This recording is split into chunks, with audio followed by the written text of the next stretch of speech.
Hello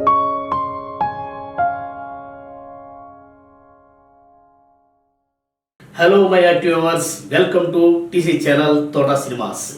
ఈరోజు మా ఏలూరులో సాయిబాబా థియేటర్లో ఒక భారీ బడ్జెట్తో కూడుకున్న సినిమా చూసి ఆర్ఆర్పేటలో ఆర్ఆర్ గ్రాండ్లో టీ తాగుతూ ఒక్కసారి చూసిన సినిమాను ఒకసారి రీకాల్ చేసుకుంటే చాలా అద్భుతంగా వచ్చింది అనిపించింది. అదే వరల్డ్ వైడ్గా రిలీజ్ అయిన మాస్ మహారాజు పేరు తెచ్చుకున్న ఏగల్ మూవీ. ఈ సినిమా యొక్క డైరెక్టర్ కార్తీక్ ఘట్మనేని. ఈయనకి అపారమైన అనుభవం గల డిఓపి. ఈయన డైరెక్షన్లో ఇది సెకండ్ మూవీ. ఇది ఒక భారీ బడ్జెట్ అయిన టీజీ విశ్వప్రసాద్ గారి పీపుల్ మీడియా ఫ్యాక్టరీలో వచ్చిన నిన్ననే రిలీజ్ అయిన అద్భుతమైన సినిమా ఇది. దీని మీద ఒకసారి మనం రివ్యూ చెప్పుకుందాం. పాన్ ఇండియా అనే ట్రెండ్ సెట్ రాకముందు ప్రతి కథ కూడా హీరో చుట్టూ లేదా ఆ కథ అద్భుతమైన కథ చుట్టూ స్క్రీన్ ప్లే చుట్టూనే తిరిగేది. కానీ పాన్ ఇండియా అనేది ఆ ట్రెండ్ సెట్ వచ్చిన తర్వాత భయంకరమైన డబ్బు చుట్టూ, భయంకరమైన లొకేషన్ చుట్టూ, ఆ సీన్స్ ఆ యూనివర్సల్ చుట్టూనే తిరుగుతుంది. సీన్ ఓపెనింగ్ ఒక కథకు సంబంధించిన నేటివిటీకి సంబంధించి ఒక జిల్లాలో ఒక మారుమూల ప్రాంతంలో స్టార్ట్ చేసి అక్కడి నుంచి రాష్ట్రంలో, అక్కడి నుంచి దేశం ఎల్లలు దాటి అక్కడి నుంచి యూనివర్సల్ అంటే ప్రపంచ స్థాయికి ఎక్కడికి వెళ్ళిపోతుందో కూడా తెలియట్లేదు. ఆ కథ కానీ, ఆ సీన్స్ కానీ, ఫైట్స్ కానీ ఏదైనా సరే అలా ఉంది. ఇప్పుడు ఈ పాన్ ఇండియా ట్రెండ్ సెట్ అన్నది అసలు కథ ఏమిటి అని ఒక్కసారి మనం తెలుసుకుంటే, ఒక ప్రొఫెషనల్ స్నైపర్ షూటర్ అయిన రవితేజ సహదేవ వర్మ ఒక అబ్రాడ్లో ఉంటాడు. అక్కడ అన్ఎక్స్పెక్టెడ్గా ఒక లవ్ ట్రాక్లో పడతాడు. ఆ లవ్ ట్రాక్ ఆ అమ్మాయి జీవితంలోకి ఎంటర్ అయిన తర్వాత, ఆ అమ్మాయి ఇతని జీవితంలోకి ఎంటర్ అయిన తర్వాత ఒక బ్యూటిఫుల్ లవ్ ట్రాక్తో, అక్కడి నుంచి ఒక బ్యూటిఫుల్ సాంగ్తో, ఆ సాంగ్లోనే ప్రేమ, పెళ్ళి, శోభనం, ప్రెగ్నెంట్ ఇవన్నీ అయిపోయిన తర్వాత కట్ చేస్తే ఒక టెర్రరిస్ట్ కాల్పులో ఆ అమ్మాయిని దారుణంగా కిరాతకంగా చంపేస్తే, ఆ చనిపోయేటప్పుడు హీరోయిన్ చెప్పే డైలాగ్తో హీరో యొక్క క్యారెక్టర్ ట్రాన్స్ఫర్మేషన్ తీసుకొని ఈ ప్రపంచవ్యాప్తంగా ఇల్లీగల్ గన్స్ సప్లై చేస్తున్న వాటిని అడ్డుకొని వాటిని కాల్చి పేల్చి బూడిద చేసి ఈ ప్రపంచవ్యాప్తంగా ఇల్లీగల్ గన్స్ అనేది సప్లై కాకుండా అడ్డుకొనే చేసే ప్రయత్నమే ఈ యొక్క ఏగల్ కథ. అసలు వాస్తవంగా చూస్తే ఇది ఒక అద్భుతమైన పాయింట్. అంటే ప్రపంచ జనాభా 800 కోట్లు అయితే ఇల్లీగల్ వెపన్స్ గన్స్ 850 కోట్లని ఈ సినిమాలో ఒక సర్వే డైలాగ్ ఉంది.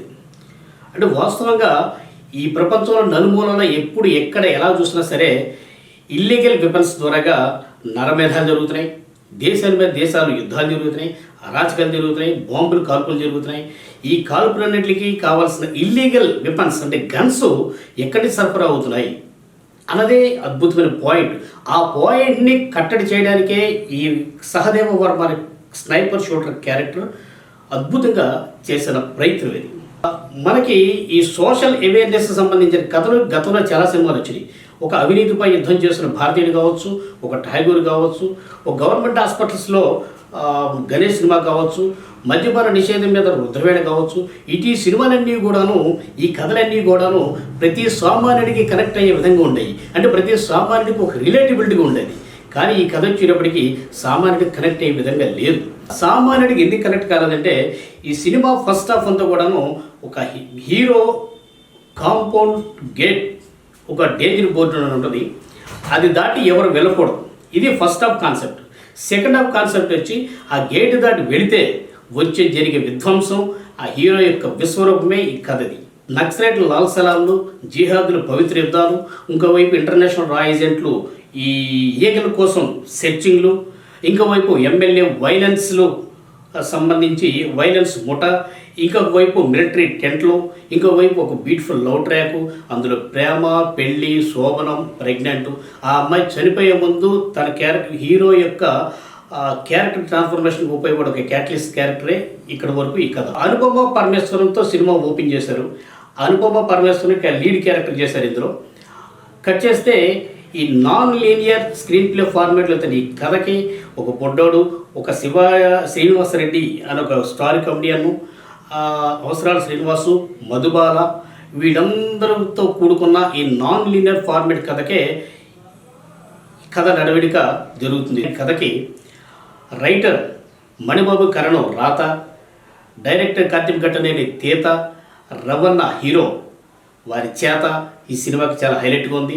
బీజిఎం విజృంభణ, డిఓపి చిత్రీకరణ, ఆర్టిస్టుల నటన చాలా ఎక్స్ట్రాడినరీ ఉంది. ఈ సినిమాకి చాలా ప్లస్ పాయింట్స్ అయిన మేజర్ పాయింట్స్ అయిన ఇవన్నీ కూడాను. కానీ ఇందులో ఉన్న హార్ట్ టచింగ్ పాయింట్ ఏంటంటే రవితేజ తన కూతురిని సాక్రిఫైస్ చేసే సీను చాలా హార్ట్ టచింగ్ ఎమోషన్ ఉంటుంది. ఉన్న హైలైట్ ఒక సీన్ ఏంటంటే అమ్మవారి యొక్క విగ్రహాన్ని కూడాను గన్స్ సెటప్ ఇచ్చి లాస్ట్ క్లైమాక్స్లో అమ్మవారి చేత కూడా గన్స్ పేల్పించే సీన్ మాత్రం చాలా హైలైట్గా చేశారు డైరెక్టర్ కార్తీక్ ఘట్టంనేని. అలాగే ఫోటోగ్రఫీ కూడా ఆయనే, ఎడిటర్ ఆయనే, డిఓపి ఆయనే, రైటర్ ఆయనే. ఇవన్నీ ఆయనే కావడం వల్ల టెక్నికల్ మీద పెట్టిన శ్రద్ధ కథ మీద పట్టులేకపోవడంతో ఈగల్లాగా ఈ కథ అనేది కూడా గాలిలో కలిసిపోయినట్టుగా అనిపించింది. అయితే ఇటువంటి కథ ఒక పవన్ కళ్యాణ్ గారి గురించి రాశారేమో అన్నట్టుగా నాకు అనిపించింది. సినిమా చూస్తున్నంతసేపు కూడా థియేటర్ అంతా గన్నన్ మోత, సౌండ్స్, ఎఫెక్ట్లతోనే సినిమా అంతా మనం చూడడం జరిగింది.